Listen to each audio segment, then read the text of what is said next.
Yo, what is up, everybody? Welcome back to AT&T ReZero. Tonight we're on Season 2, Episode 10. What happened last time? So, Episode 9 was obviously like a really big episode because, I mean, let's get Elephant out of the room. Satella shows up and is still here at the end of the episode. So this episode, we're going to have to deal with that. I don't know what that's even going to look like, but that's obviously going to be a big deal. Before we even get into that, I do have the last episode's comments pulled up because there were some good comments that I wanted to bring up. And I did read through all these, or most of these at least. No spoilers that I saw or anything, so we're all good there. This, though, is cut content, so this is like extra information on the sins. And by the sins, I mean the witches. The witches we meet, that they got extra, like, freaking out, what's it called? They got extra details that was since cut out in the translation into the anime, right? So I think Minerva's is the one that, like, makes them, or like helps me out the most, because I was really curious how her thing of healing Subaru had to do with wrath, right? But apparently all she does is heal people, but when she heals people, the mana that is required to heal someone gets sucked out of a random location, and then disasters like strike that area, and she just knows about that, but she just doesn't care because she just wants to heal the person in front of her. Which kind of leads the question a little bit of, when she healed Subaru, did that cause like a mana outage somewhere? You know, did like a kid just get hit by an avalanche because she healed Subaru in the tea time world? I mean, I don't know. But it is interesting. Also interesting, this is kind of random, but dude, the sins, I thought, like, we're with Ekidona here, because this is like where she died. This is like her tomb, right? Or not necessarily we should have, but like her like death is like in this area, like that. It's like it's cemented there. So it's interesting that she can still make room in the mental plane for the other witches to jump in. That's just kind of interesting. I kind of thought that if we were going to meet the other witches, we would have had to actually go to where they died or something. Obviously, that's not the case, but put that on the side.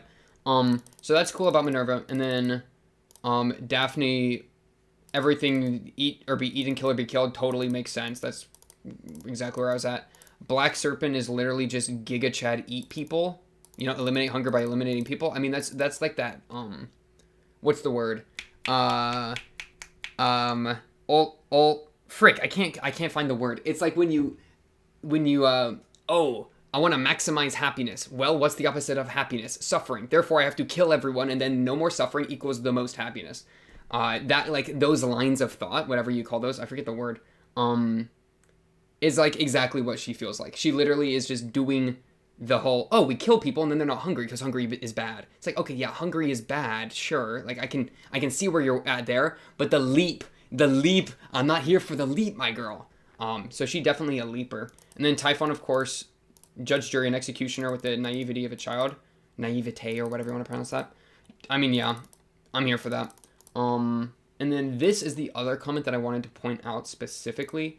Satella says I love you with this word of, like, ashiteru or whatever, which is like an ultra tight, deep connection type of love, which obviously just takes the entire scene like another peg up on, like, how, I don't want to say weird, but how, like, almost possessive and uncomfortable and intense is probably the best word her love is for Subaru. So that's interesting.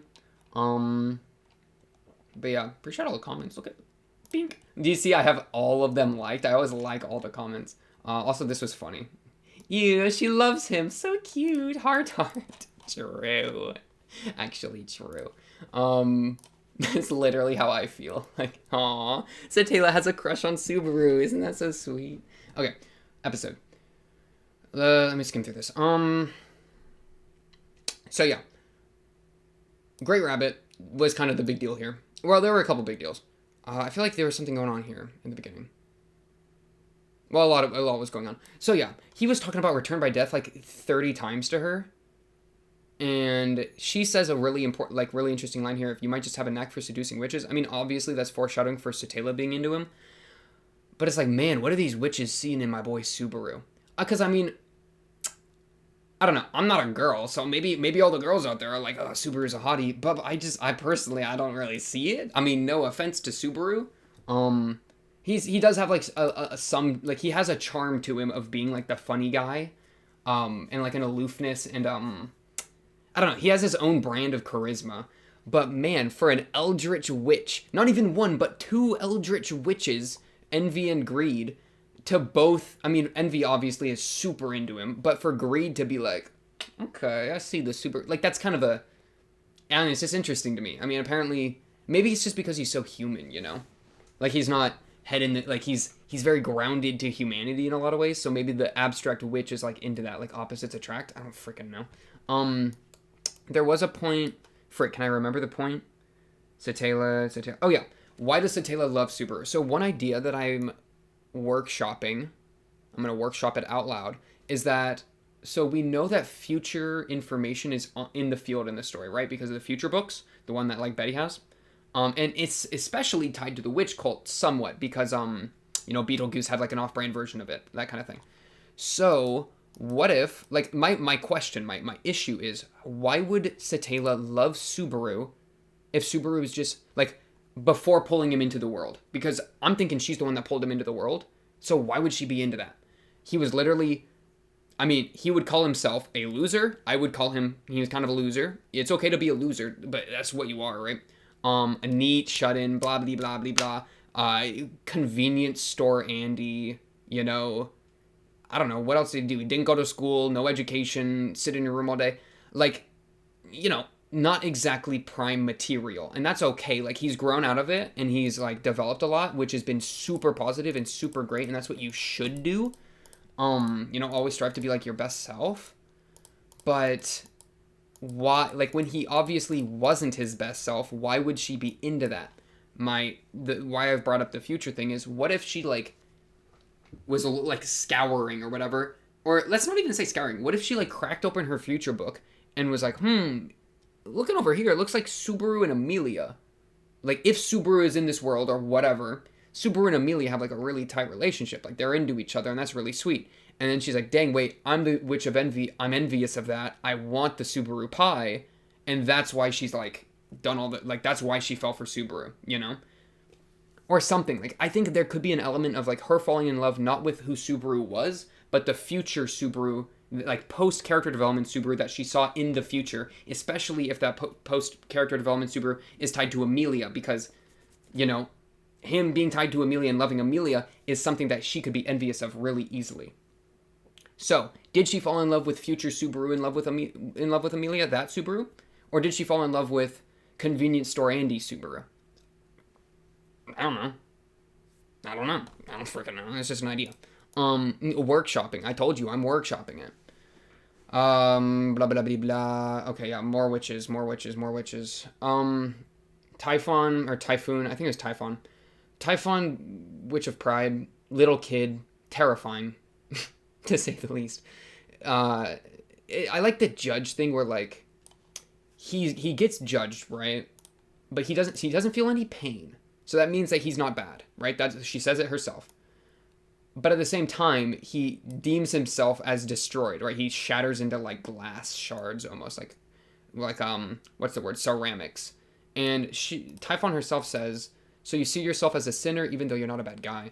It's like, I mean, that plays into the whole like, Subaru self-worth discussion that, like, always comes out because he sees himself really poorly, you know, and that's caused him to, like, overcompensate in the past. That's kind of the Julia stuff. Or, like, judge himself super harshly and lose his mind. I mean, that's been, like, a big part of, like, every discussion. And him doing that first trial was, like, a big part of, like, confronting that and figuring out where it came from. Because, of course, a lot of that self-judgment came from him comparing himself to his dad.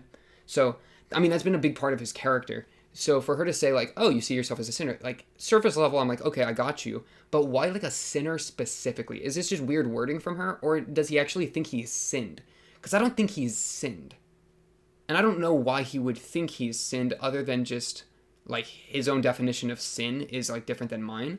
Because what I see Subaru as is someone that's, like, has been weak a lot of the times. You know, he's been afraid. I guess he's acted out a couple times in, like envious ways with the whole Julius thing. But that was, like, one time, like, Loki, right? He like that in that entire there were like 3 episodes next to each other that he was super messed up with Julius, but then since then he's like repented and actually kind of like had a little mini heart to heart with Julius a few times. So like, why does he still see himself as a sinner? Does he think he's done, like, does he, okay, because my point is, being bad at something is not a sin. Failing is not a sin, you know? You're not a sinner because you tried your best and you just weren't enough. That just means you're, like, you weren't good enough. You were bad. It's okay. A lot of people are bad at a lot of things. That's just how it is. And so for Subaru to, like, die over and over and fail at saving people and over, that doesn't make him a sinner. And I don't think he would think that either, right? Because that's just not a sin.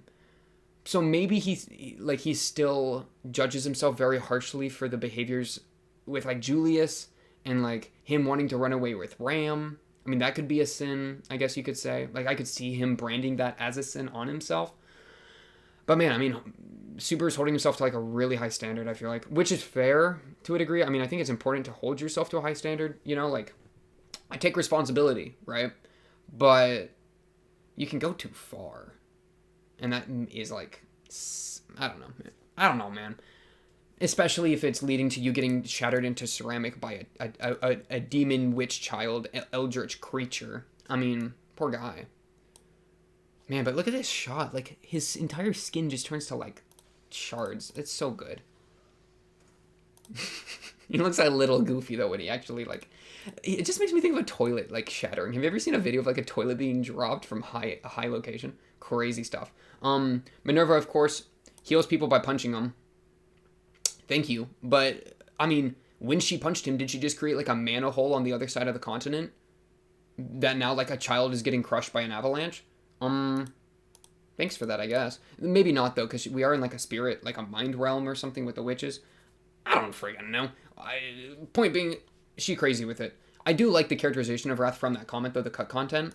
That's very interesting to me. Hopefully we'll see more of these witches, because, like, I mean, they're cool to see as these little bits, but honestly, these first two were, like, served as, like, character introduction, and then, like, a little bit of Subaru character information, as opposed to actually being, like, plot points, where Daphne is actually plot point.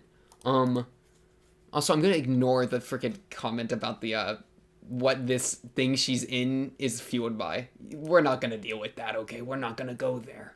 Okay. Most important thing, the bunnies they're attracted to mana, and they share a consciousness. So we, who's full of mana?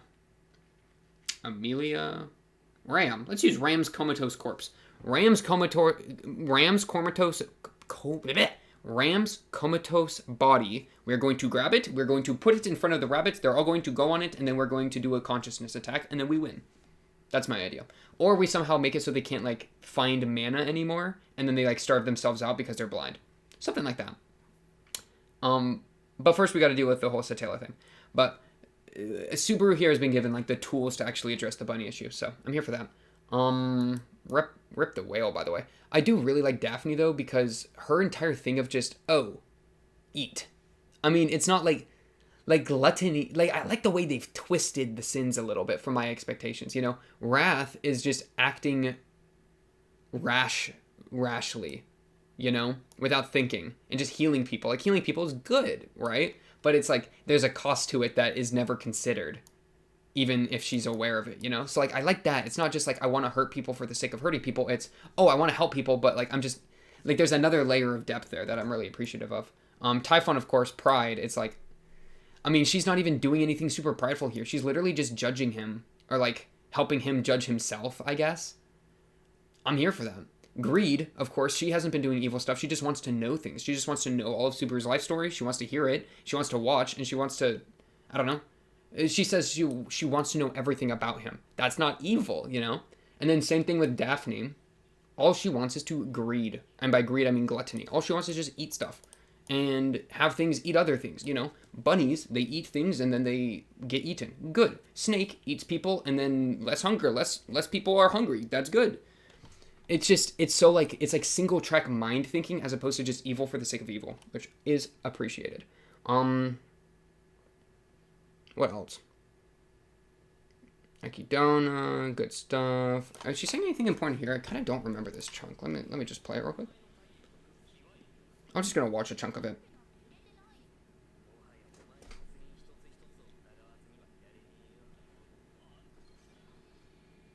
Oh, this is him getting woken up by Satella. Yeah. What about before this?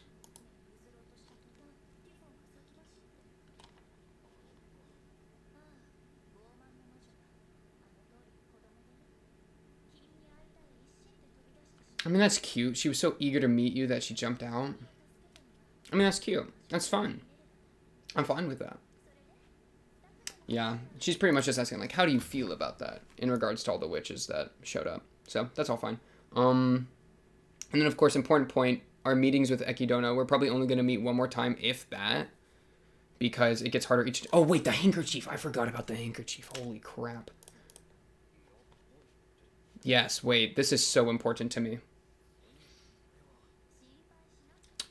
Okay, so he's like, okay, what's up with the handkerchief? She says, it's only within the mind.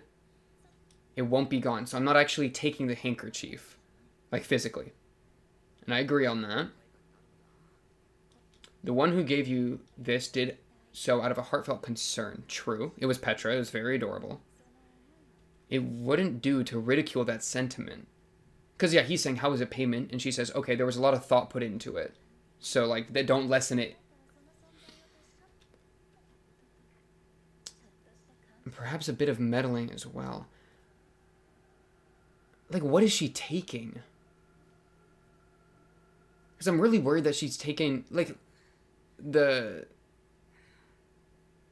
emotion of it, right? Or the feeling of it. Or, like, the spirit of that concern. Which is not something that, like... I mean, A, it's worrying if something like the spirit of Petra's concern for Subaru is something that can be, like, taken. I mean, that's just scary. I mean, for the Witch of Greed to do that would make some sense, right? That's kind of what she does. Or that kind of fits in line with the whole greed thing, right? She takes and hoards things, right? But man, it's just...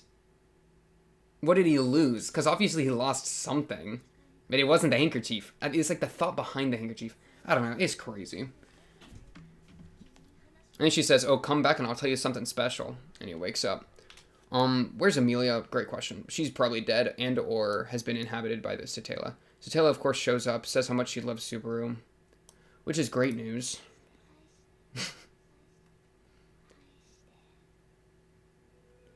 Yeah. But then Garfield out of nowhere jumps in and helps out.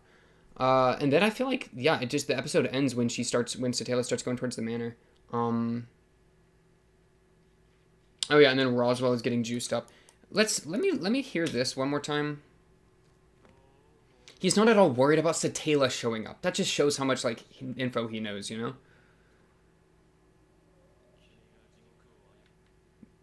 Okay, yeah. So that line is really important. This one. Without even knowing the outcome of the trial. He's talking as if he's Subaru. Like, he's talking like, oh, Subaru doesn't even know the outcome of the trial. That's unlucky. So he's literally, like, spectating Subaru's journey. Bro, you know what he's holding in his hands? He's holding the publication of ReZero. He's just reading the book.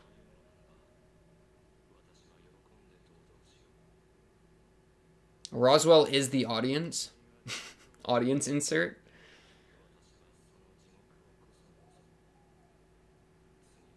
Try not to make any mistakes next time.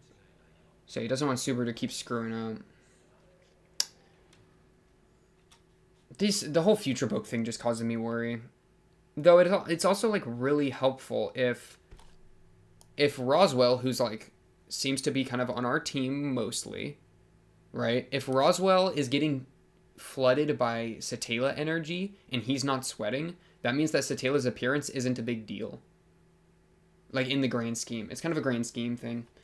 Obviously for Subaru, it's going to be a big deal, and Subaru's probably going to suffer a lot more and isn't in every loop. But, like, as long as, like, I've always thought, like, everything's going to Satella's plan. But if Roswell has a future book that he's, like, holding close to his chest, which, by the way, he's holding just another book. Wait, that means that he and Betty have the 2 copies? I didn't even realize that. Do the 2 of them have the 2 copies? Because Betty still has hers in the manor. And this looks like the same thing, so I think this is the other copy. Wow, I didn't even think about that. I mean, surely it is. So, for the guy that has the future book to not be sweating it, means that, no, Satella even if she's in control right now, like, he's really the one in control. Or at least he's really the one that's following the guidelines, you know? So maybe we're chilling in the grand scheme. It's more so just, like, as important as the end destination is, like, us being good at the end of the day, there's also the whole journey itself of Subaru's suffering that ideally would be mitigated, you know? So just because everything will be okay doesn't mean that we should, like, completely relax or anything. And maybe that's partially why Roswell doesn't tell him, because, like, if Roswell, like, told him, oh, yeah, I got the future book, and everything's gonna be okay, then that probably isn't in the book itself, because if you tell someone that, then I feel like that would make them less driven, potentially. Because it's like, he's so driven because he's scared of losing the ones he cares about. He's scared of dying. He's scared of failing, blah, blah, blah. But so if he's told, like, oh, everyone's going to live, you're going to live, it's all going to be great, then, like, dub. He's not going to care anymore. Though that's not even really what's going to happen. Roswell said, where's the episode 8, maybe? Oh, Rozzy Roz. I feel like it was actually later, like, Loki. No, it was in there. It was him getting killed by Garfield, unlucky. I kind of feel like Roswell said that everyone was still, like, everyone else could die. Or maybe that was Echidna. Oh, this is so important that I kind of want to find it. Okay, yeah, right here in the beginning. Right here in the beginning. Okay. I'm watching this, and then we will do episode 10.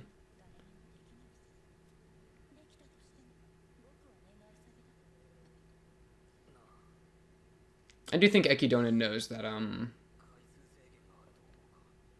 Satella's into him. I mean, like, I think that's kind of obvious, probably, question mark. Let's just see what she says, and then we can judge that.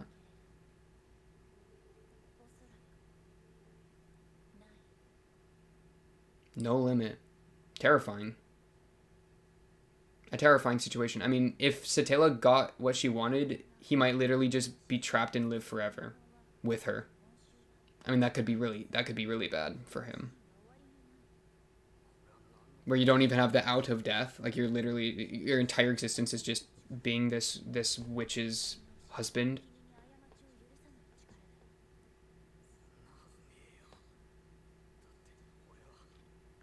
Oh, sorry, I'm drinking a Dr. Pepper cream soda. Oh, it's empty. Okay, just kidding. Not drinking anything. Okay. Why would I end up in a place that made it irreversible? Not taken into account as part of the destiny. Yeah, so there is no end goal in which... Okay, her hope is that you will never be trapped in the dead end of true death. Okay. Yeah. That's the unlucky part. So even if he knows for sure, because he knows for sure that he will never die, but that doesn't, like, he still cares about other people and they're still at risk. So he's living, or he's suffering for them, which is also kind of scary, because if he stops caring about them, then he doesn't need to, like, suffer for them anymore. He could just coast a lot easier. I don't think he has that risk, because obviously he cares about people, but it's like, it's that same question of, if he sees one person die that he could have saved, should he ice himself so that he can save them? Like, that's such a responsibility to have, and it just puts him in an absolutely horrific position that I am not envious of.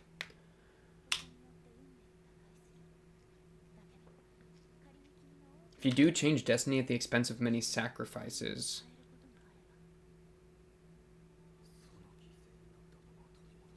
Yeah, so he can't sacrifice anyone or else they're just going to be gone. Sucks. Okay, let's jump into the episode 10. We are chasing Satella. Satella's sliding through the forest. She's terrifying, by the way. I think she's going towards the manor. We got us and Garfield. The floor is lava, but actually it's just Satella juice. Who knows where Amelia is? Amelia could be Satella. Like, maybe Satella took over Amelia's body. It could be, like, so many things. Let's just honestly jump into the episode, though. Episode 10. 3, 2, 1.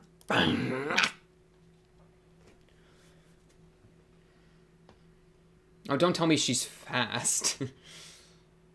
Oh, okay. The entire ground isn't juice. We're actually in a good spot.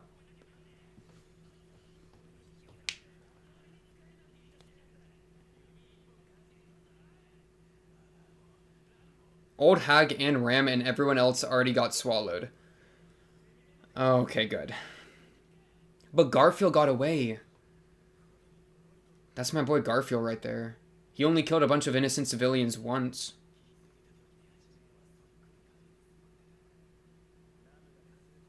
Oh, Ram clutched it. Oh, Ram looked out for him.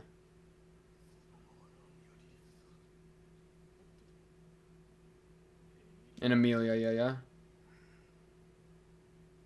Okay, confirmed. Okay, so Satella is manifesting as her own being, not inside of Amelia. That's a big distinction. Oh, it's the Ryuzu clan.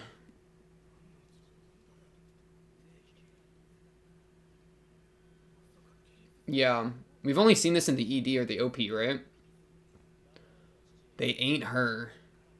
Oh, they're shells. Oh, he's got his orb. Why's he got his orb?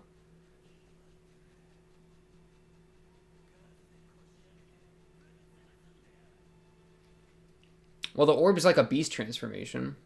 Right? OP? No OP. They really don't like giving us the OP.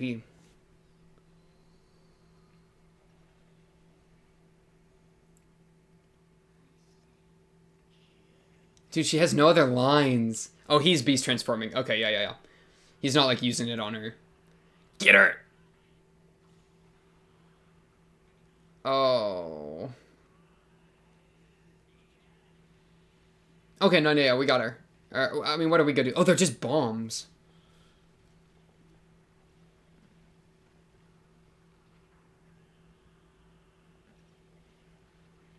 Ah!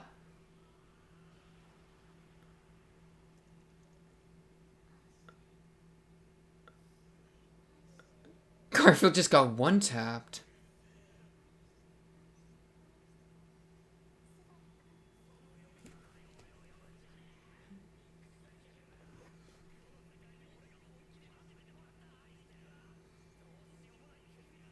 Aww. Number 1 and number 2 is already taken. What about number 3?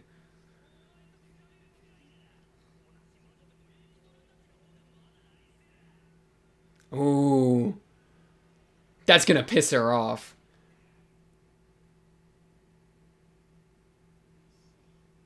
Oh no. Yeah, she's jealous that the other witches specifically. Him bringing that up really pushed her over the edge. It makes sense.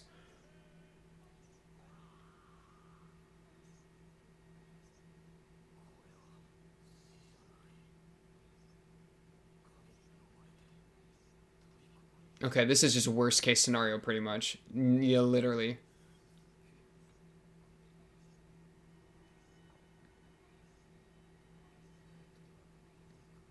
The handkerchief? Ekidona, yeah, Ekidona? How much future vision does Ekidona have?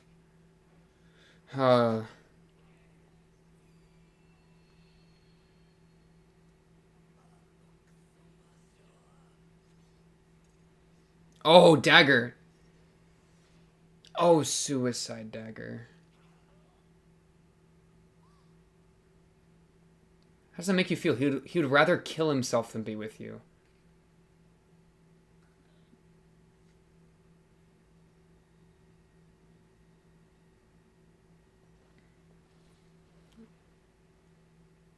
The spitting image.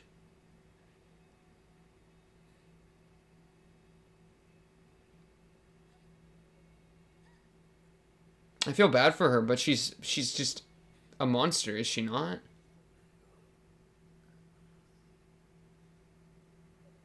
I'm going to save you, bro.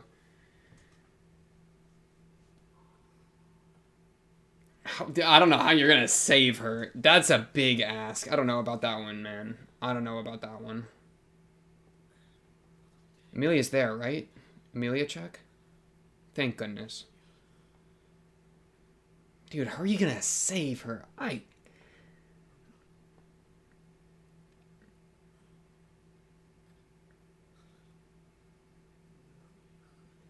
Why wouldn't you be shaking? Oh, are you scared of Amelia?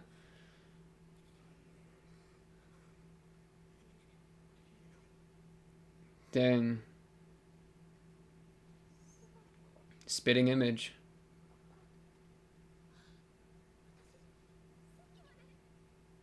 They're both mentally destroyed right now. Uh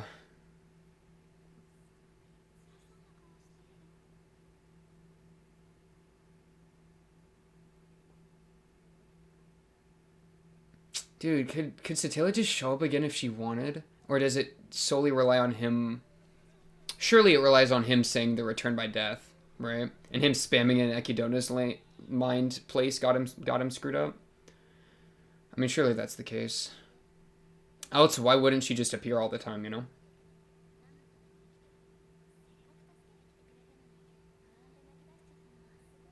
But Amelia's great. Because even when she woke up in the trauma case, like freaking out, she still was able to help him. Aw, vulnerability.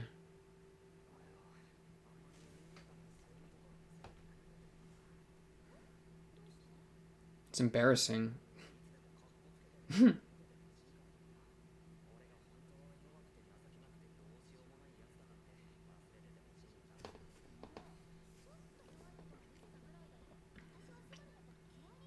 A real one. I Amelia's so great every time.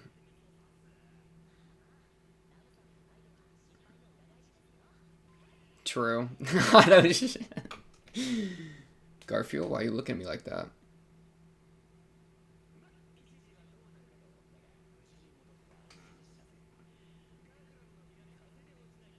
True. So true.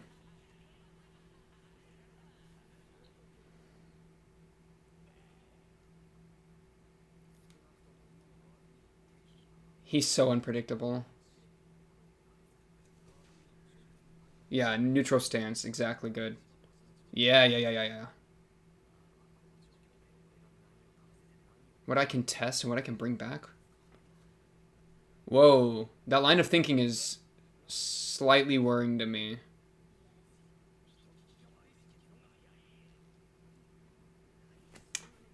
I'll try to remember to talk about it. Where was it? Like 8 minutes in?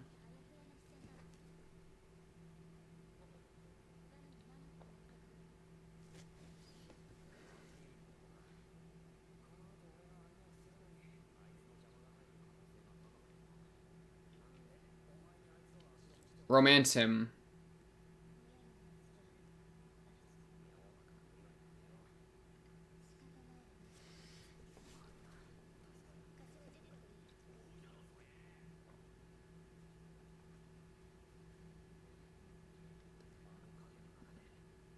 You merged with other consciousness. All the other people in there?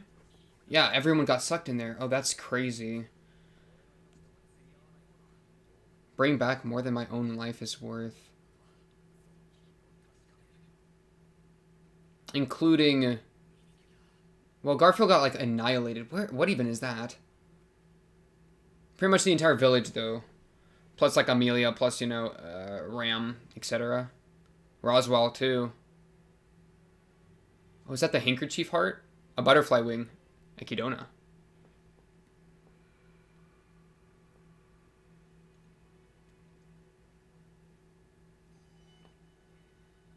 Oh, this is... There's 2 slots. Okay.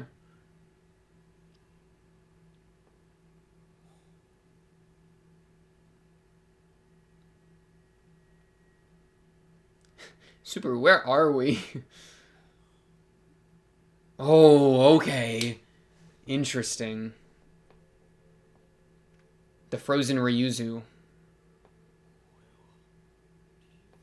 From the OP/ED, I forget which one. Are you getting a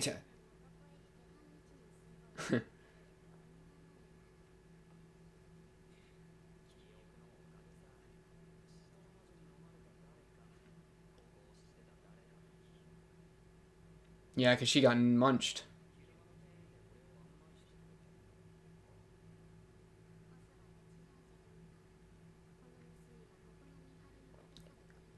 Assigned to this place. One of the sanctuary's eyes. Okay, I like that.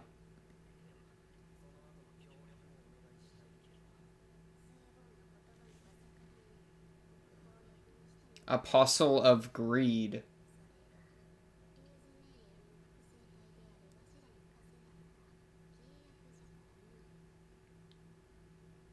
Yuzu Mayor.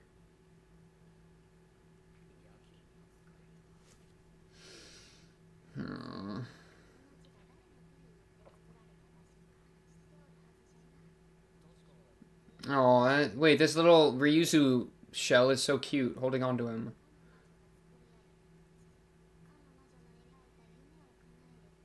Meant to fulfill her dream. Okay, we're actually getting to learn this. This is really good. You? Oh, was she trying to get clone people? Was she cloning?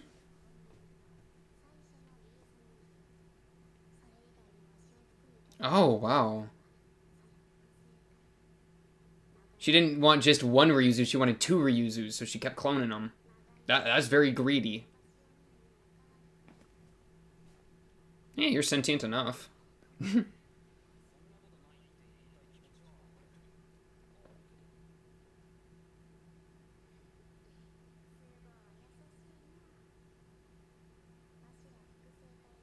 Mana? Artificial odd. Okay, yeah.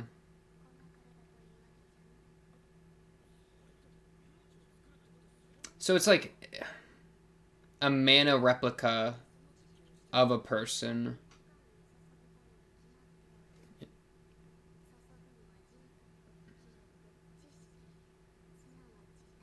Hmm.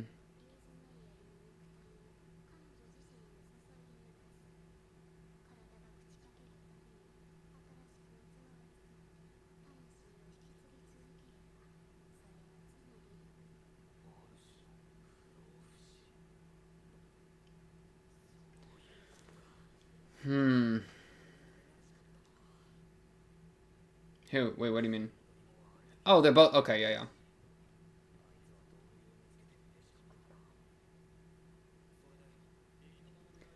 I see.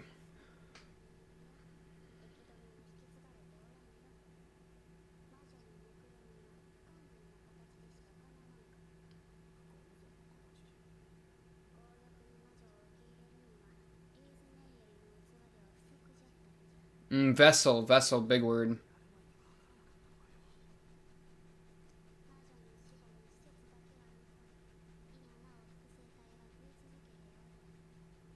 How are they getting produced? Just mana? Yeah. That is so OP. You don't have to keep sucking up mana, you're just good.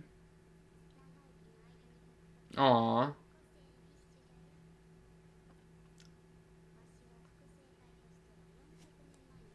What happened to the other three? 400 years.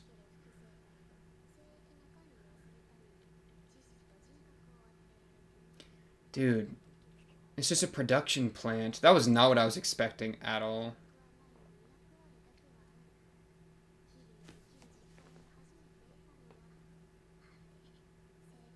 It's like being born. I mean, literally it is. She was born, but it's like obtaining consciousness. Or like sentience or whatever. I don't know, man.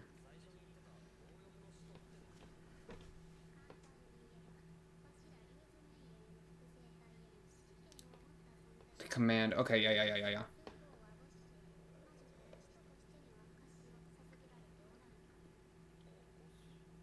want to show me the symbol? Oh, the body juice? No, she kept... Yeah, he kept chugging.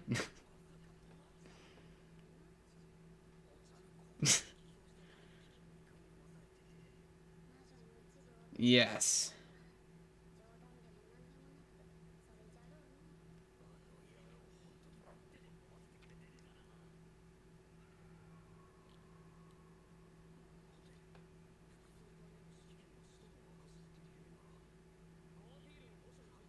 Oh. He did, but was he not able to go all the way in? Because that was kind of a point, unless he was just lying. Because, yeah, Garfield could have done, like, the first step.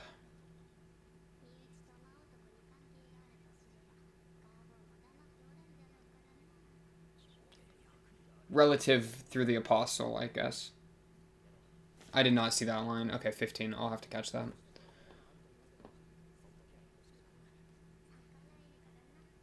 I cannot defy you.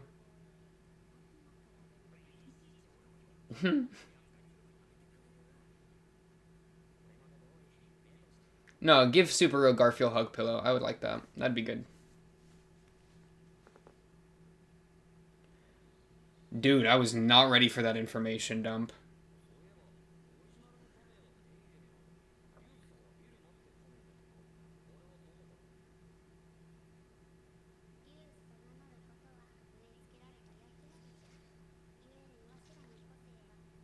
Did you name yourself then?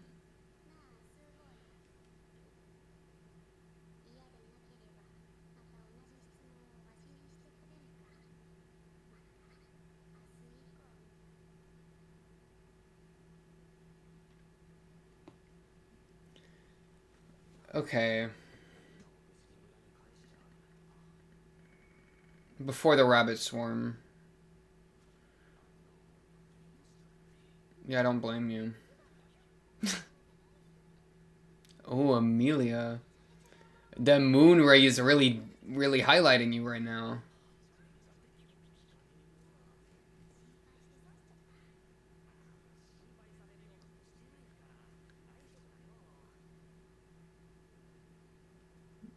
Oh, Amelia. You know what's crazy? Like, she has been so mentally stable. I feel like she's looked like she's in a. I feel like mentally she's in a pretty good spot right now, right? Despite going through the trial, but like her helping Subaru out boosted her confidence that much. I feel like she felt a lot better after being able to help him, which she expressed. She said that herself. That's just interesting. I miss Puck. Where's Puck? I don't know where Puck went.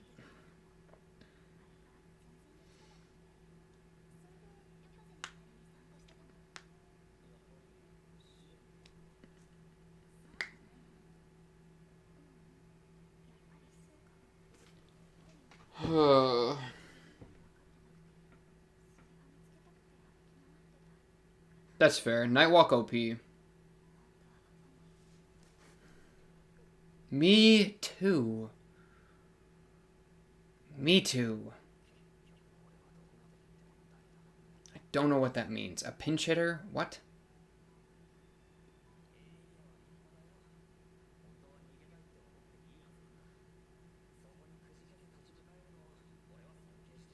Mm.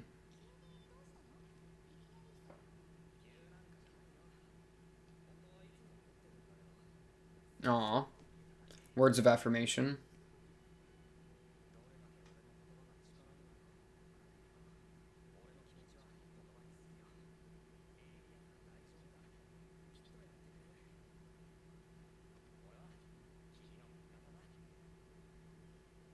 Aw.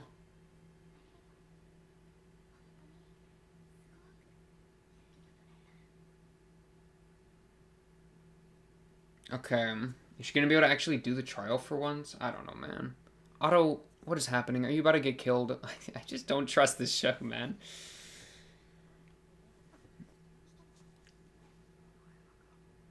Good old Otto. Otto's number 3 in his heart. We already know it. Oh, he's just sleeping next to Otto. I see.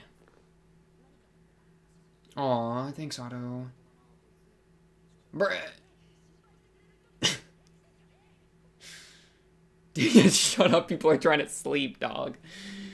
Oh, that's funny. Wakes everyone up screaming. Freaking Otto, dude. Aw.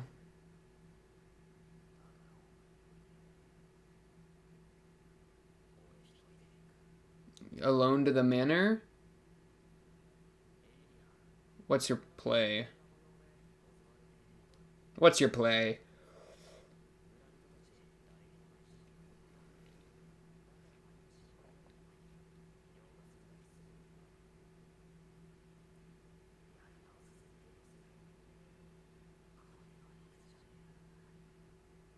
That's what I'm worried about. That's what I'm worried about. He said the line again that I'm worried about, man.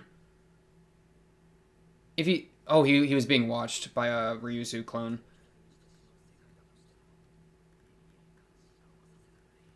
He's going into this life expecting to die, largely. He's, like, using this as an information thing, which is, like, different than I feel like he's done it in the past.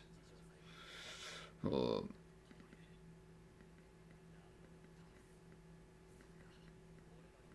True. I can't tell if this is a... Oh, Garfield's here. What's up, Garfield? A positive or a negative thing. Like, that change in, like, how he's approaching his, respawn.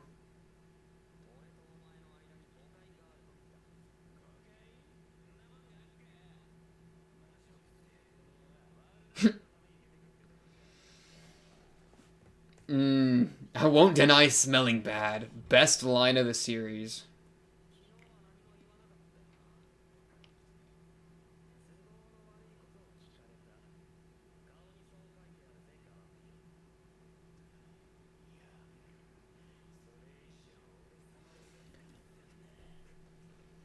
Oh, good. Man, Patrish is such a great ground dragon.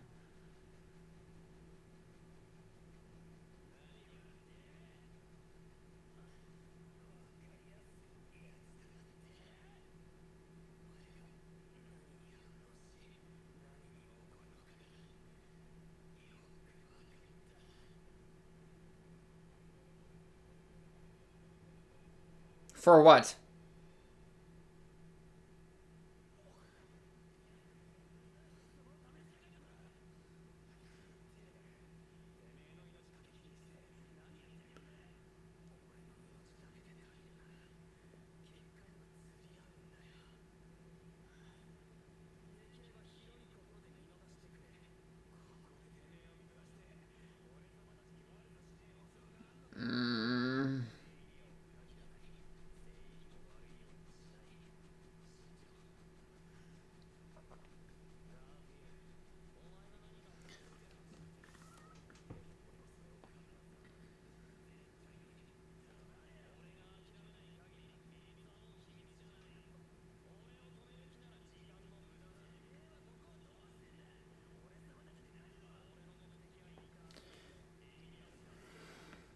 I'm so stressed. I'm so stressed.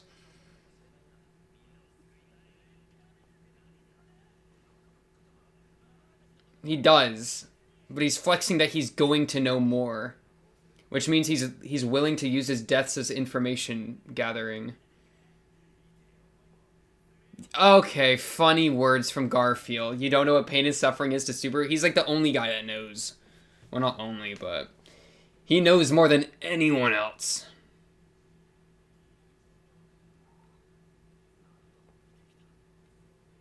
Garfield knows he's telling the truth. I mean, Super's got it in his eyes, you know?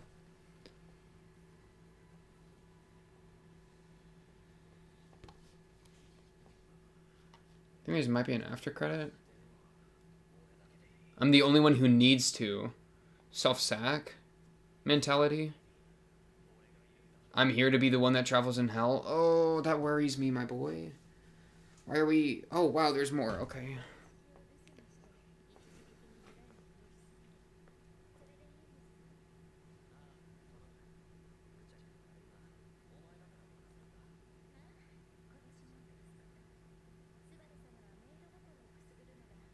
A maid's heart. Yeah, he does. Okay, Petra. You're adorable. That charm really helped. That charm was super OP. Yes.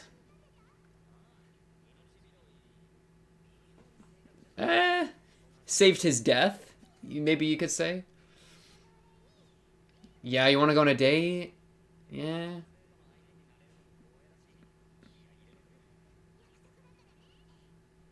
It's adorable. It's adorable. Aww.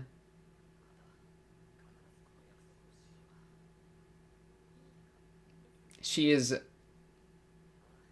the best, period. So he's telling them to go back to the village, right? I'll join you soon. Where are you going, Super? What's your next play? Along with Betty? Wait. No, there's still more? Okay, okay.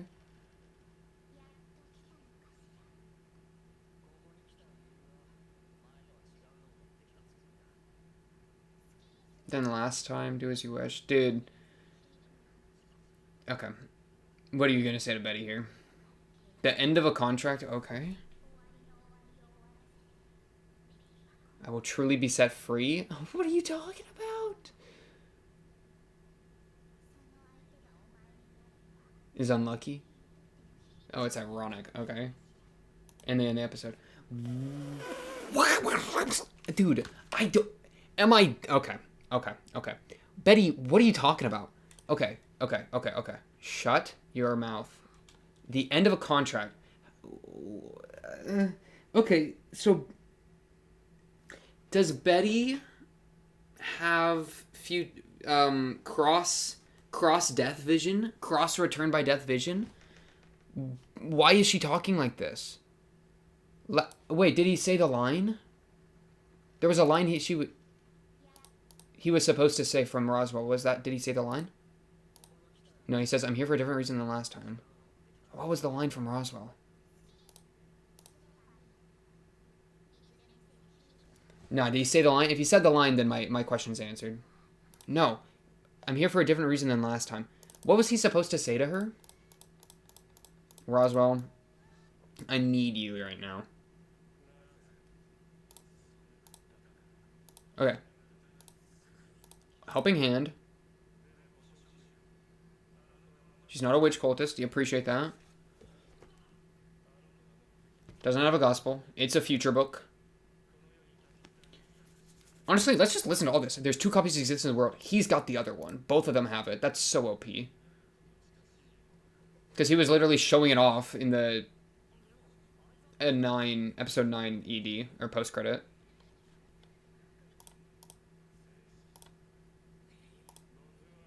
Roswell said you are to ask the question. Dude, he didn't say that, so why'd she respond like that?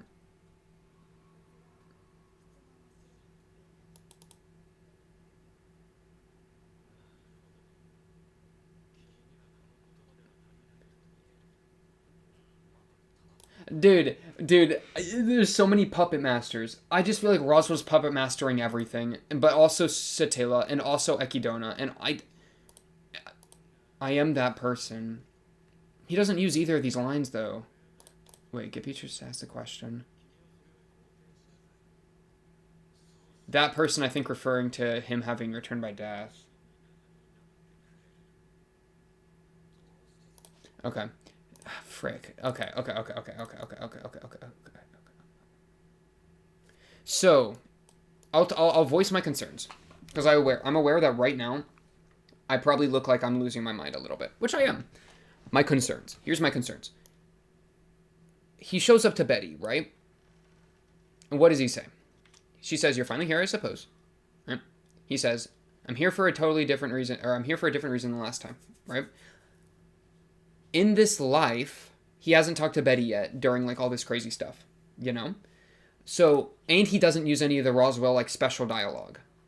So why is Betty start talking about being freed from her contract? Is it because she has trans line information? You know? What is written in your book? Can I just read her book? Because it's like, the way she's responding here as if she's not acting like an NPC that literally like is getting reset with the formula. She's acting like she has a leg up on it because of the way she's talking here. She starts talking about a contract, right? She starts giving weird information. And is like smiling, which last time we were here, I'm literally just gonna find it. It must have been episode 6, end of episode 6. So yeah, last time well, to be fair, I guess it was Elsa attacking, so the context was different. But like last time, he didn't even try to talk to Betty. So like the difference in these 2 situations is that in episode 6, Betty saved him, and then like had a panic with Elsa at the door with people dead and just gospel and who even knows, right? That question isn't here either. Which I think that's referring to Roswell's question, right?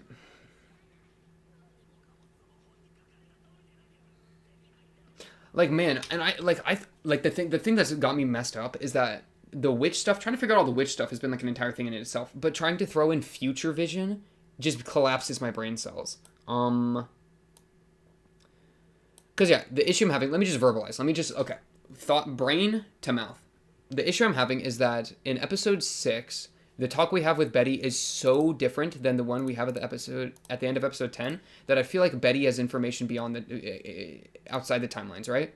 Because in this one, Subaru walking up, how does that have to do with ending a contract? Like she's acting as if him being here in this moment is like the end of a great burden, which apparently it is. But how? Like, I don't get it, man. I mean, I guess it'll be answered next episode, so maybe I shouldn't trip about it too much. It's just like, man, I feel like I'm getting puppeted around. I don't know where Puck is.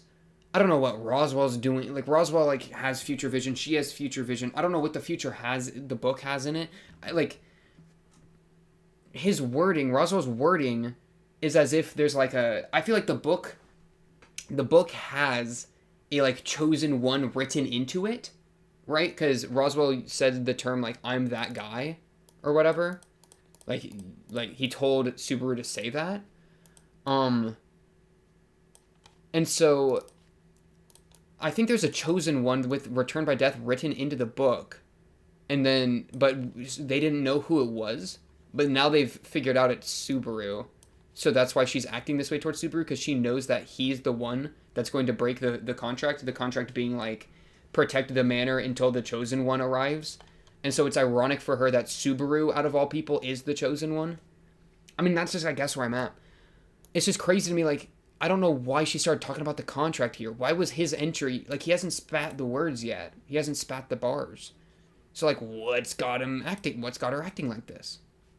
He literally just sends them away and then shows up. So I'm confused on that.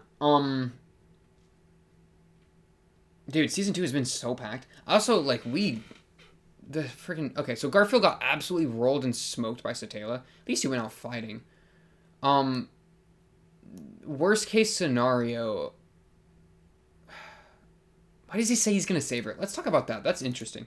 The whole, like, him trapped in the love pit is, like, really, like, there's a lot to talk about there. Him wanting to save her. Like, is it because he sees her face, right? So does he thinks of Amelia and he sees her pained expression? And so his empathy, like, overrides him and makes him want to help her. And he's getting melded with, like, everybody's consciousnesses. So, like, maybe his empathy is, like, off the charts right now. And he, like, semi-wipes away her tear, right? By, like, doing a blood smear. I'm going to save you. It's just so different than how he was acting, like, 2 seconds ago. He literally had just, like, angrily said that he would rather be with anyone else other than her. But by seeing her in so much pain, his empathy won out. And he wants to save her now. I just don't know how you're going to do that, man.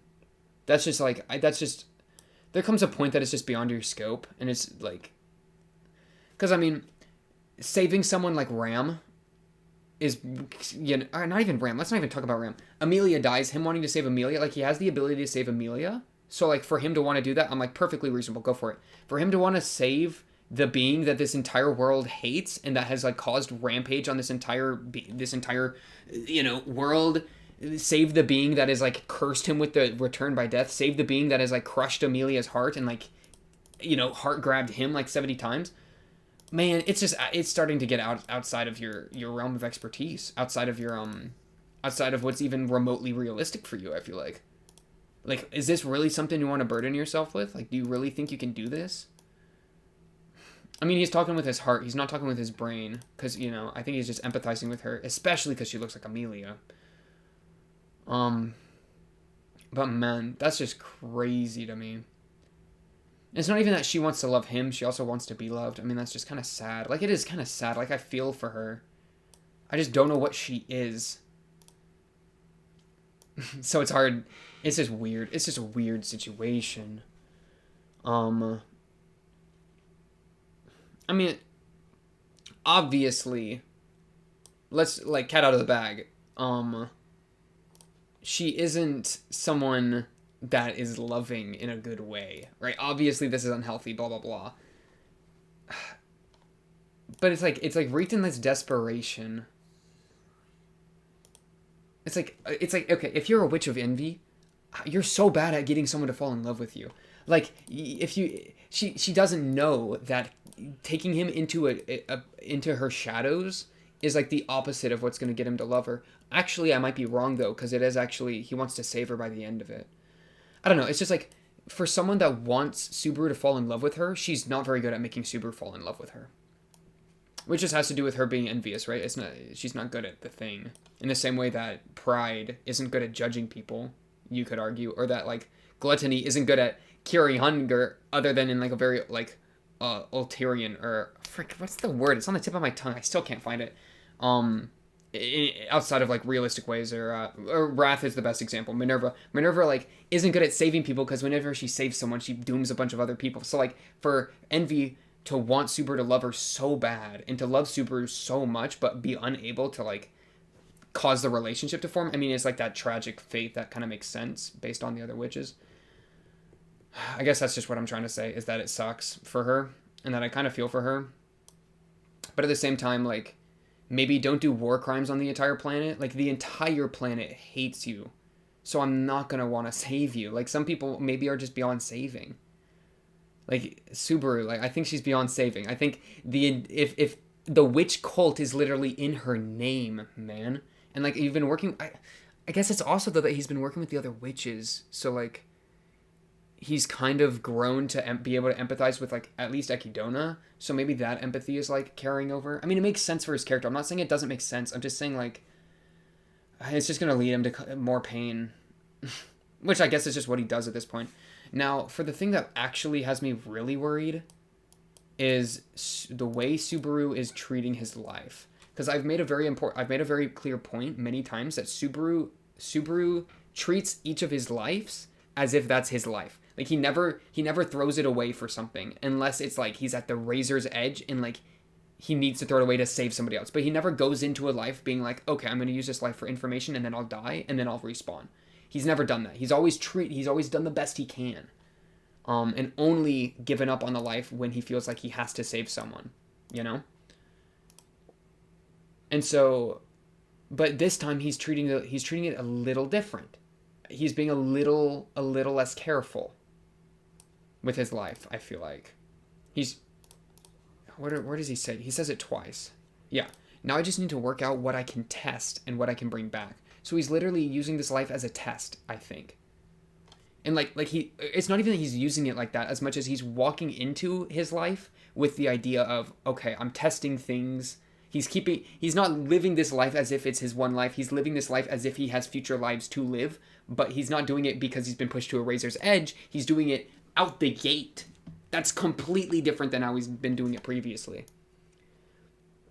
And I've kind of like, because that's something I don't want to say critique, because critique's not quite what I want to say, because I can't tell if it's a good or bad thing. But I've mentioned before, like, yeah, if I have this ability, then, and I'm getting, like, and I'm walking into the manor situation, then walking into a life to get information and kind of throwing the life away, but in a way that'll, like, really get me a lot of information that then I can use really well in the next life, that makes sense, you know? You have infinite lives, so throwing them away is something you can do, you know, as long as you're getting something out of it. But Subaru's never done that up to this episode. Because now Subaru's treating his life differently. He's saying, oh, it's information gathering this time. And I'm worried about that. But why am I worried? I mean, his character, like, it's a shift in his mentality. But is it for better or for worse? I mean, he's getting a lot done. And he's still, like, writing the letter to Amelia. So, like, he's still... But, like, think of his wording. His wording when he was writing the letter. Or right after the letter, right? In a world where it's assumed that I'll redo everything. he's assuming that he's gonna die here. He's never done that before. That's gargantuan. He's walking into it with death on the mind. I mean, how healthy is that? Oh my goodness, like, he's expecting to die. And it's always something that I think he's subconsciously been aware of. I mean, because obviously he's died many times, he's gonna die many times more. But to make it conscious is really scary to me. Yeah, and he's even saying, like, it doesn't make sense for me to, like, take care of Amelia in this life.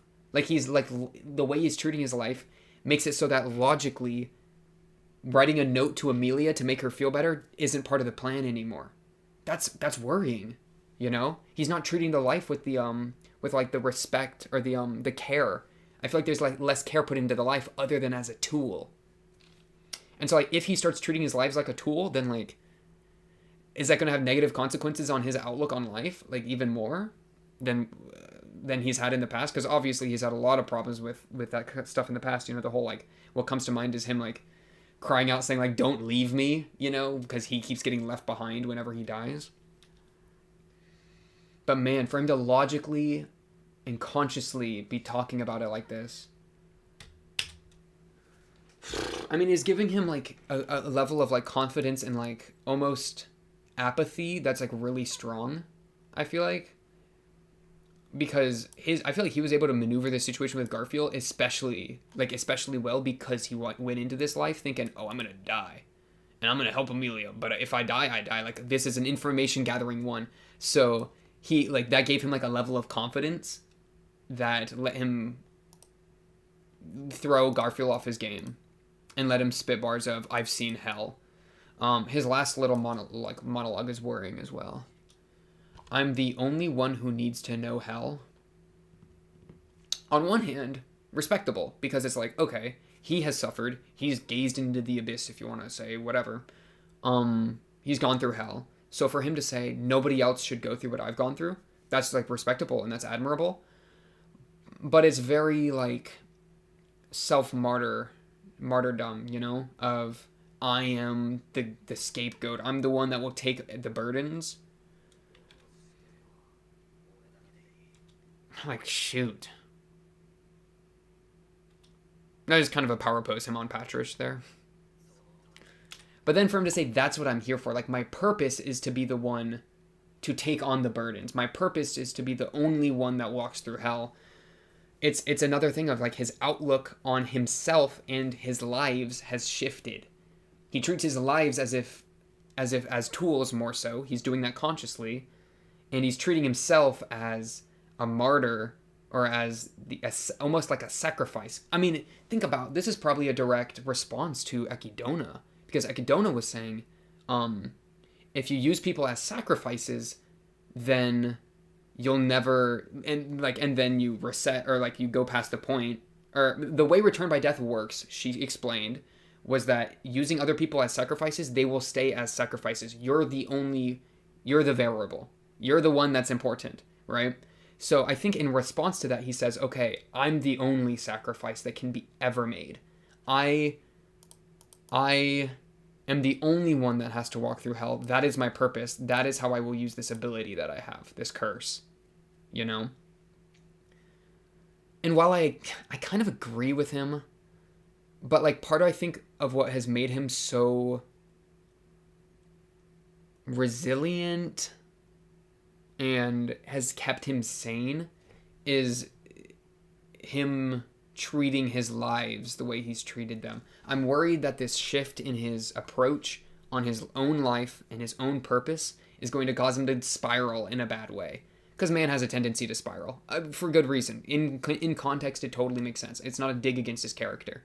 You know? And by character, I mean, like, his character, not, like, his character as a person in a show, but his character, like, sense of, like, yeah, hopefully you get what I mean. I don't know how to explain it better. Words are hard. I give up on speaking. Yeah, I don't know, it's just got me worried. Any shift in Subaru's character gets me worried because it could be the start of a negative spiral. Or at least this kind of shift. Oh, man. And the plot stuff going on is just, like, insane.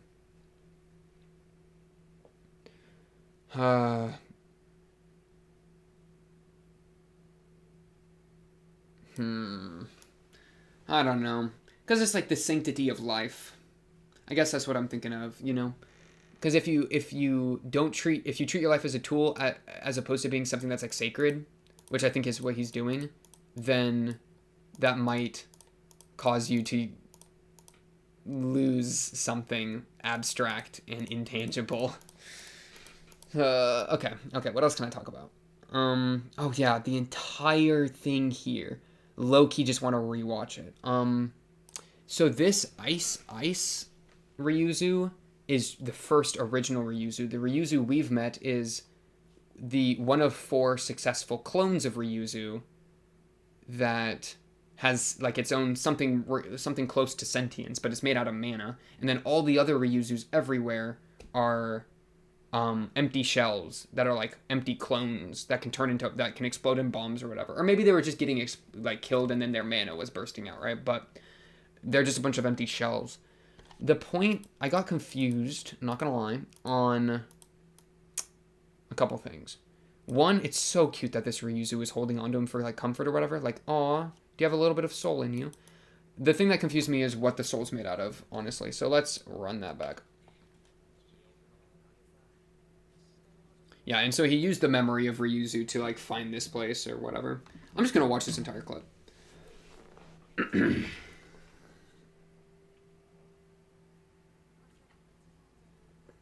And man, if these people, as apostles of greed, or like because Garfield and Ryuzu, if them as apostles of greed have any idea of like a chosen one character or like anyone that has returned by death, like from the future text or anything, which I don't think they do, because only Roswell and Betty have that.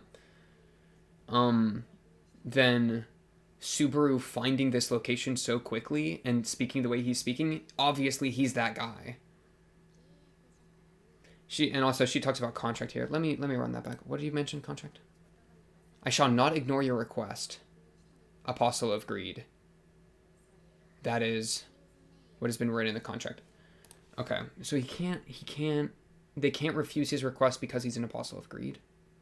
And that's written into the contract that binds us, being Ryuzu. Okay. Could that be part of what's going on with Betty? Because Betty has a contract with Ekidona, I'm guessing. I mean, that's like the only thing that makes sense. No alternatives been given at this point, so I'm just going to run with that. And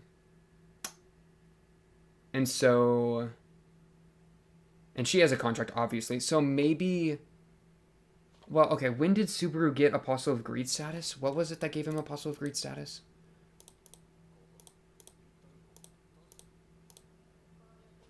I think this was the first time she called him Apostle of Greed. What gave him Apostle of Greed status? Oh, it was consuming Ekidona. So perhaps it's that in the second meeting with Ekidona, when he drank more tea, that like made him smell like Ekidona enough that Betty then acted different towards him and recognized him as an Apostle of Greed, and thus was like, oh, finally, an Apostle of Greed has gotten to me. That means that my contract's over or something. Instead of it being future based and having to do with like her knowing about Return by Death and like all that kind of crap and being like there being like a chosen one, it could be from the Ekidona second T-sip. That I think is a little cleaner of a theory. So I'm gonna continue. Let's go with that. Frick.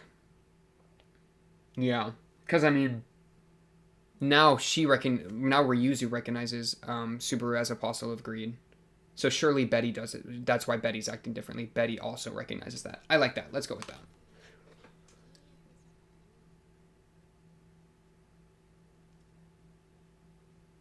Oh, the little one holding on to him. That makes my heart, like, hurt. It's also nice that we now know what the sanctuary's for. You know, it's like an experimental place for cloning people. Not what I was expecting.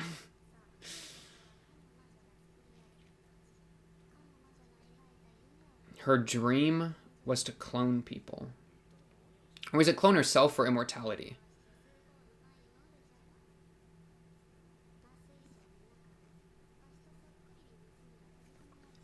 I'm not lying. I wasn't lying when I said I was going to rewatch this entire scene. The true first. I mean, there's kind of a ship of Theseus. Not even ship of Theseus, but there's a question of, like, what is a clone? What is an imitation? Like, this Ryuzu that we've met, not the one in the thing, and her being an imitation, like, that doesn't really bother me. Because she seems to have become sentient and have something close to a soul at this point, you know? I mean, she has her own preferences with tea. She even kind of talks about, like, obtaining consciousness, I feel like.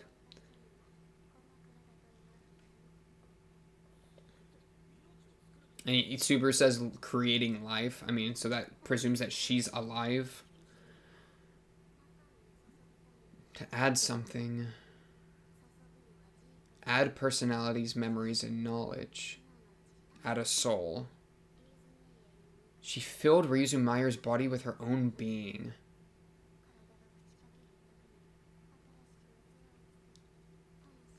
That's the line that confuses me. Okay, why am I confused here? So Ekidona wanted to add a soul, which is made up of these three things, into bodies.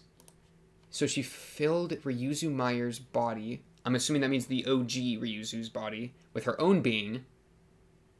With Ekidona's being, right? She filled Ryuzu's body with her own being. She being Ekidona. So, yeah. This next line is where I'm getting confused. And each time a body perished, so that's like one of the clones perishing, she would make a new vessel to inherit its soul. Okay. So she has like she would make a backup vessel. So she would put a soul into like a Ryuzu, and it would be her own soul, right? I guess. So she'd put her own soul into Ryuzu, and then if that Ryuzu dies, she would make a new vessel to inherit that same soul. Cloning, that's like making vessels for a soul that jumps between bodies for immortality. Cool way to do immortality. Immortal. Gotcha. Okay. It's clone. It's the clone spell from D&D. Clone is so OP. Random D&D trivia. That's not even trivia. That's just me saying it's OP. So yeah, kindred spirit. She wanted to be immortal, which means Ryuzu's soul here, the Ryuzu we're talking to, has something kind of like Ekidona within it. Like, she's made up of... Well, no, but then she says, she literally just responded to me. No, it was not inherited. Then what was inherited?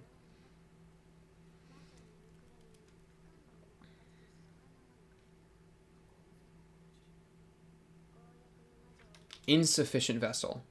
Which, I mean, big terminology because, you know... Amelia is supposed to be a vessel for Satella. So what was housed?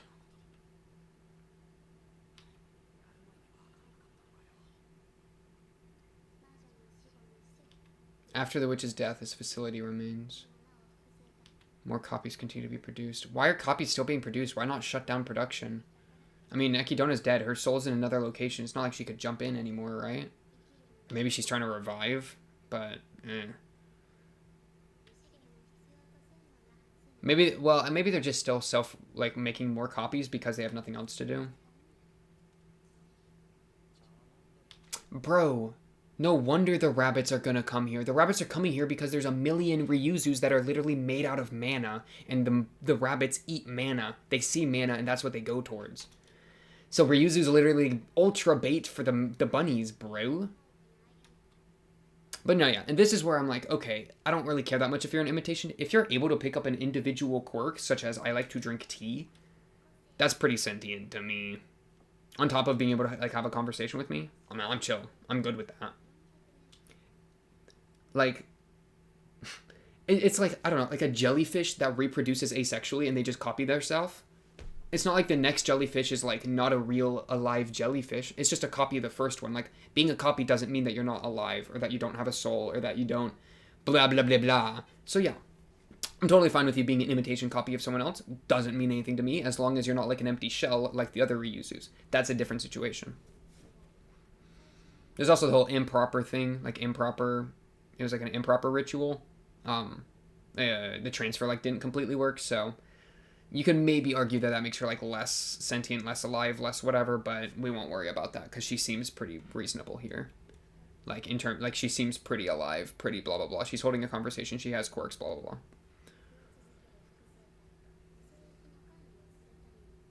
So she's literally like the manager for a production plant. Brutal. Capacity to suffer, that's a big thing as well.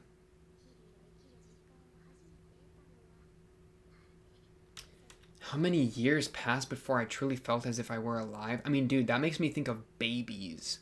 Like, have you heard that thing before that's like um, like people's first, like, like their awakening or whatever, like their first memory of consciousness?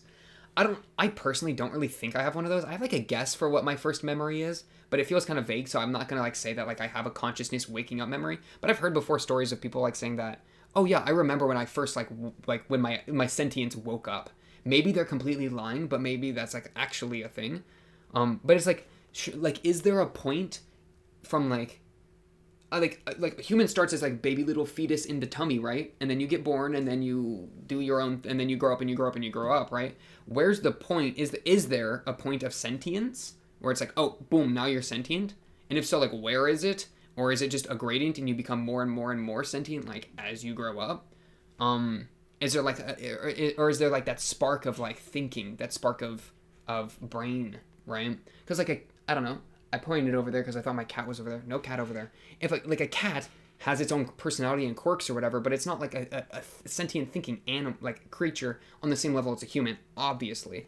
But is it that the cat hasn't hit a threshold that they become sentient like a human, like, or is it that the cat is just less sentient and it's a gradient?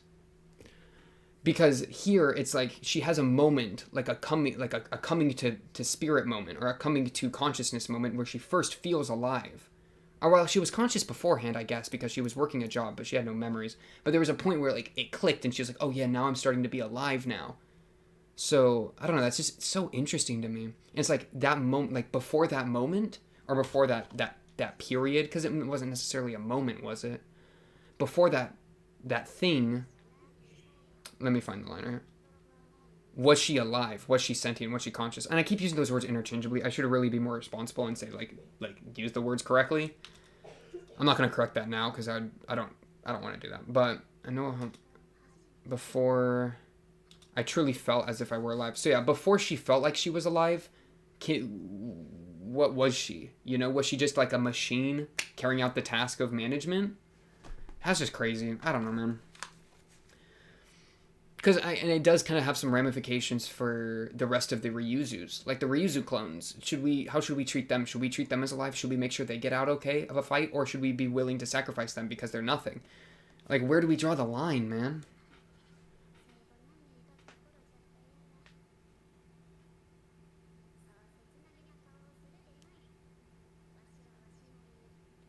In my own way, I've come to find significance in fulfilling my purpose. But imagine being born with a purpose. Wouldn't that be nice? She was literally born to manage, like, the facility. I wasn't born to do anything. I don't know what my purpose is. I don't know if you know what your purpose is. Maybe you came up with something, or, like, something came to you, right? I mean, it would be so nice if I literally just... I mean, it would both suck and be super nice if I, like, came out of the womb, right? And I eventually became, like, sentient and, like, thinking to like a level that I could comprehend language, and they were like, oh, what's up? Yeah, your job, you're gonna be a doctor. It's your purpose. And you and your soul know, like, oh yeah, that's my purpose as a being. I'm going to be a doctor. Like, that would be pog. That'd be so good, because then you don't have to wander aimlessly trying to make your own purpose. However, it also kind of sucks because you don't get to wander aimlessly and make your own purpose. Because yeah, I would say it's kind of nice to be able to just make your own purpose, to like choose something, you know? Which is still like obviously like an active process, I think, for me and for probably most people, like trying to find your purpose. But yeah, the journey of finding purpose can be a really like interesting and enjoyable and I can't find another adjective. A really pog. I'm just gonna use the word pog. A really pog experience, I think. But man, wouldn't it still be nice if you didn't have to worry about it? Because there's a lot of like pain and suffering, I think, that goes into like wandering aimlessly. Because there's like confusion and like potential nihilism and existential dread and all that kind of crap. But yeah, I mean, I guess you just for people that weren't born with a purpose, which I mean, you could say that like, because now I'm thinking like religion, right? Religion obviously is like I shouldn't use the word obviously there. Religion is like your purpose is blank. That's like what a lot of religions do, right? But you still choose, like when you're born, you have the choice whether you follow that as your purpose or not. Like if you truly believe it to be your purpose, I think you make the choice to believe that.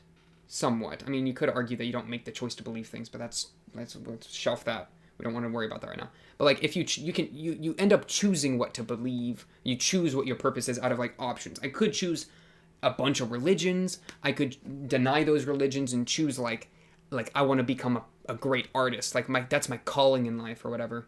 But man, when you're unable to find that, and when you're searching for that or bouncing between different ones, I think that's like it can be a very painful process. But maybe like we can also find like an enjoyment in it or something. I don't know. That's kind of getting outside of ReZero, so we'll shelf that for now.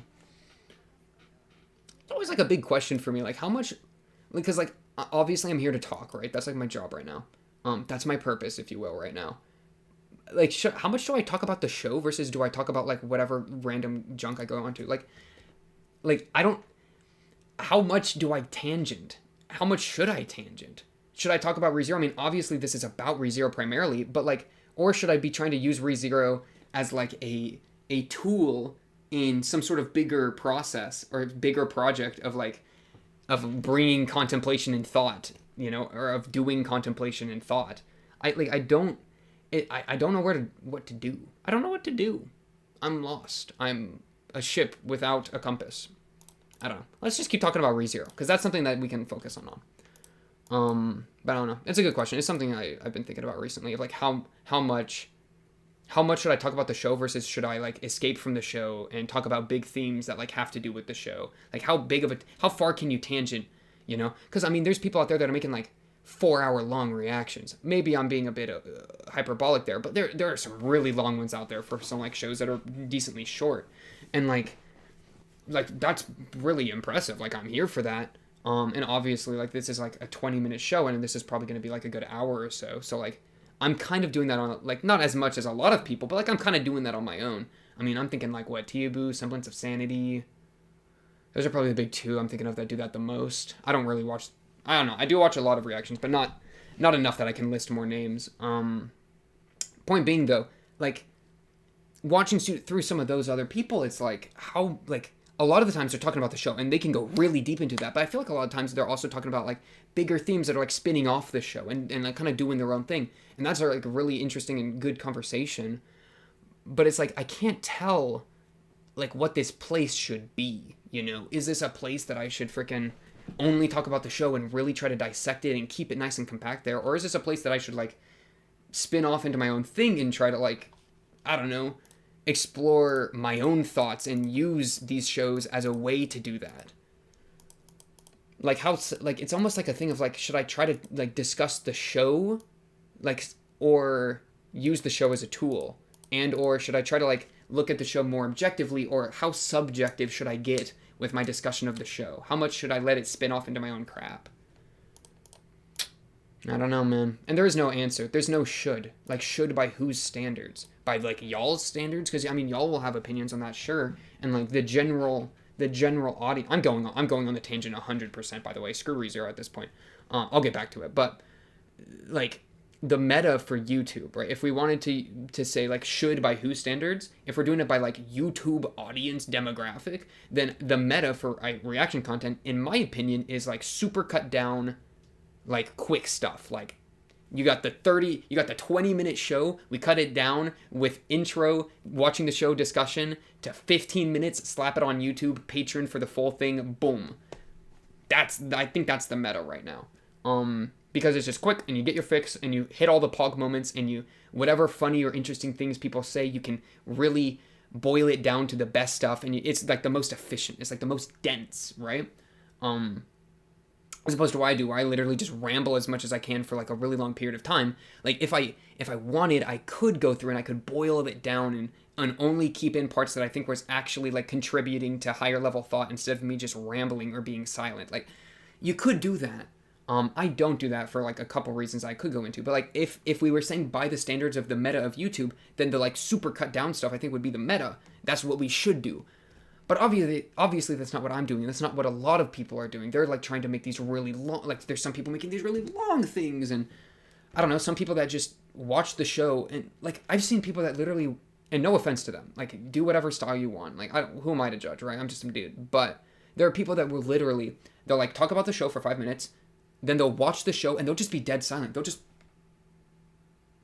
or they'll like chuckle a little bit every once in a while. They like just completely watch the show. Like as if they're just watching on the couch. Like how I watch shows when I'm not reacting, where I just watch the show. I don't say things. And then afterwards they'll talk about it for a little bit and then the video ends. Like, is that what I should be doing? Like it's cool, I guess. Should I just be doing my own thing? But like, I don't know. It's so crazy to me. Like all the different ways you can approach them. Like the entire like formula for like reactions. And it's been like a big question nowadays, where I'm like starting to like look at how other people are doing things so much more, and like making these decisions. Because it's like, I mean, another really small example is like I never pause when I'm going through a show for the first time, right? I go back and I skim through stuff. But I think in what I've decided, one thing I've decided is that I do a pure watch through without pauses, cuts, or anything, because that's how that's the way the show's meant to be watched. You just watch it through. That's how the formula works. It's also, as a side benefit, nice for people that like queue up the show and watch it alongside. But I more so do it as like I don't want to say ideal, as like with the purpose of I'm watching the show in its purest form before I start butchering it and try to like cut it apart, Because like think about all the times, or like if I did like pause things as I went along the first watch, then how many times would I pause and get into a 10-minute tangent and then resume the video, and there was like a crazy emotional beat that I have lost all context for, and I'm not immersed anymore. Like I try to do a complete run through for like the sake of immersion and for the sake of getting the experience of the show. But a lot of people don't do that because they don't want to like lose track of information, like whenever I would miss a line, because there were a couple times in this episode alone that I was like, oh shoot, I just missed a line that I wanted to read. Like I just was reading too slow and got distracted by looking at other parts of the screen. Like if I was pausing, I could have went back, checked the line, talked about it a bit, gotten my thoughts off my chest, and kept going. I mean, there's so many times that I don't say things that I want to say because I'm too busy trying to focus. And if I wanted, I could pause the show and talk about it. But then I'm like, am I missing out on like the immersion, the experience aspect? Like, how are we supposed to balance these? What do we do? And I think the best answer I can give on like that entire thing is like, just find what works for you, like make your own genre, make your own thing.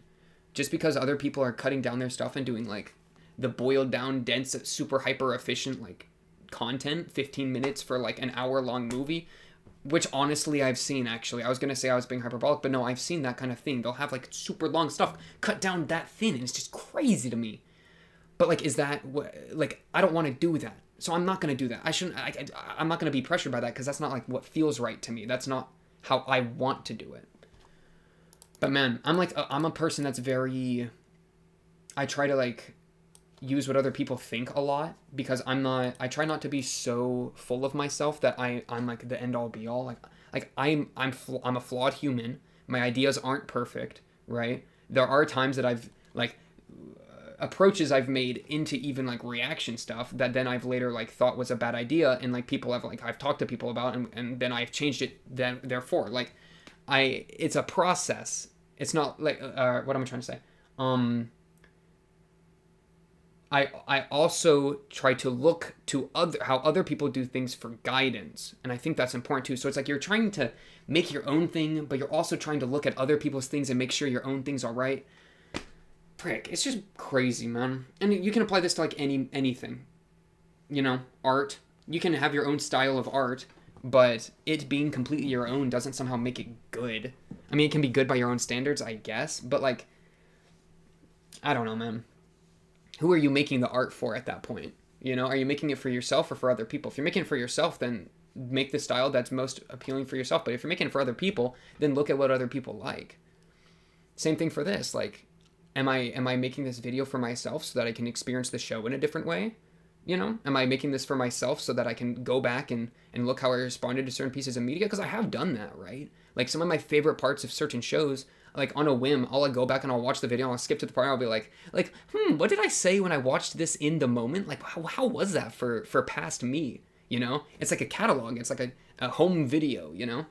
A journal entry. So I've really enjoyed, that's like why I started out this in the first place, like the entire reaction stuff. Just because it's like, even if nobody watches this garbage, even if nobody watches this stuff, it still has some value to me, you know, as both a way for me to like get better at analyzing media, as a way to maybe get a more in-depth experience with a show that's like more powerful, and as like a cataloging of my experiences. So like if that's the end all be all, then everything I do should be for that. But that's not the end all be all, because like I'm doing a ton of things that are non-optimal for that. For example, like the pips, you know, the little like I'm starting to do that thing where like you can go to the thing in the description and click it and get the full opacity thing. Like I don't need that for myself. Like I have no interest in, I never will use that for myself. That's literally just for y'all, right? So like obvious, and a bunch of other things too. Like the list goes on of like reason or as examples of me doing the reaction stuff for other people, basically the people watching this. And so like with both of those in mind, should I like change how I do things for y'all? Or should I stay more true to myself, you know? Because maybe staying true to like what my vision or whatever will attract like-minded people. And maybe that's the best spot, right? Where I put out my thing, my little garden, right? I tend my garden, and then other gardeners that are similar to me will look at my garden and be like, that's a garden I want to check out. And then now I have a group of gardeneers, a squad of gardeneers around me that are like on the same wavelength that can appreciate the same garden. Like that's pretty good. I'm here for that. And that's kind of what I've done to this point. But man, I'm like every once in a while I'm taking a peek at other people's gardens and I'm like, shoot, I kind of want that garden. Look at all the people over at that garden. That's kind of cool. How do I get a piece of that pie? And it's got me like twisted. It's got me a little twisted. Especially when I'm seeing like, I don't know, it's so easy to compare yourself to other people, man. So envious, isn't it? To bring it back to ReZero. I've mentioned before in this series that like the sin that I feel the most, that I like struggle with the most, is envy. Like I'll say that out loud. I'll joke around and say it's lust because that's funny, you know, like sexy or funny sexy, you know, funny booba booba. But like if I'm being real with myself, the thing I struggle most with is envy. And like, man, applying that to the reaction format can be really trippy. Along with a lot of other things. Deep in contemplation. That's maybe why I kind of feel for Satella so much. Because I totally understand her in a lot of ways, you know? Like, she's... If it ain't relatable, you know? At least she picks Subaru. At least, like, she got lucky that she picked someone that wants to save her, you know? Because if she picked Otto... no, I'm not even going to go down that train of thought. Let's avoid that. Holy crap. I don't want Satella X Otto in my brain. What was I even saying? Yeah, if she picked someone, like how Subaru was acting up to that point of, like, get away from me, I'd rather be with any of the other witches, shut up, be quiet. Like, that just sucks for her. For her to always want somebody that just hates her, that would be miserable.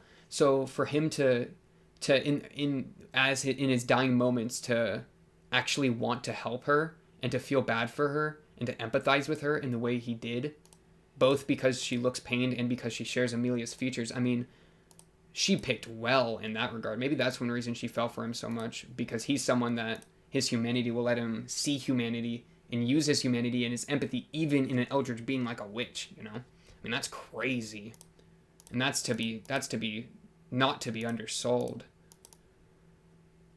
But yeah, if envy ain't relatable, like, holy goodness gravy, Hinger Minor Schmidt.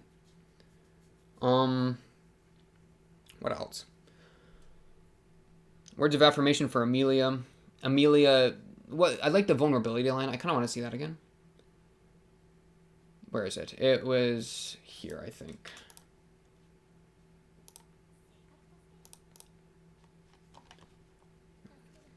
Okay.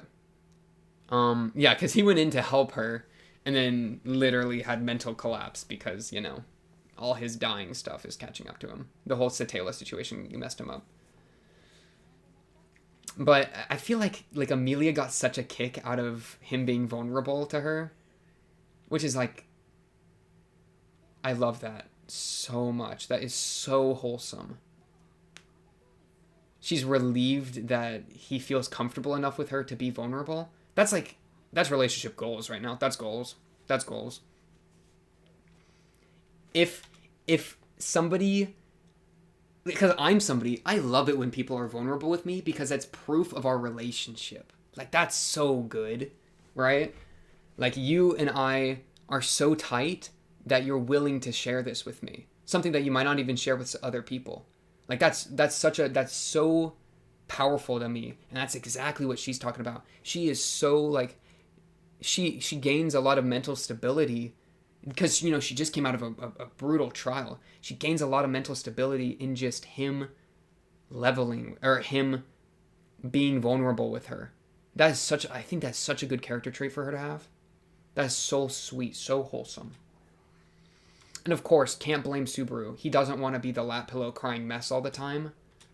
I think that's fair. I totally think that's fair. And relatable. Like, vulnerability is scary. It's terrifying. I mean, you're opening yourself up. You could be stabbed there, or you could be comforted. But Amelia's response to vulnerability, I really, really, really like. Vulnerability is one of my favorite words. I love the word vulnerability. Okay, because I don't want to see the part. Blah, blah, blah, blah. And here goes his, like, self-hate talk. That's okay, Subaru. You're a weak, helpless loser that also is the most important person on this planet, so what does it make everybody else? And that's, like, exactly what you want to hear from her. Mom, I'm not going to hate you just because you showed me a moment of weakness. Why isn't Amelia real? I'm not a weeaboo. I'm fine. Be quiet. That pride isn't very convincing after you just bawled your eyes out. Ram, can you calm down? I also love how Otto tries to step in and then immediately gets attacked. She really hits him with the side glare, and then he just dies. Yeah, Otto, stay in your own lane, Otto. Stay in the merchant lane. Frick. Okay. Where are we gonna go next? So he has sent the maid squad to go hang out at the village, and then he went to go talk to Betty. Where's Elsa? Is Elsa just about to strike as soon as he walks out the door? How early is he? He's pretty early. He's pretty early. Last time he was early, what happened? No way, it was earlier. Where is it? Is it this one? Yeah, so how early was he on this? This is the same night. He left in the night, got there in the day. And then she was there. Or at least she approached there midday because they were, like, having their thing. So she could have already been there and waiting, or she, like, appeared during the day. So, oh, I thought I went into the wrong episode for a second. So how much time does he have before she arrives?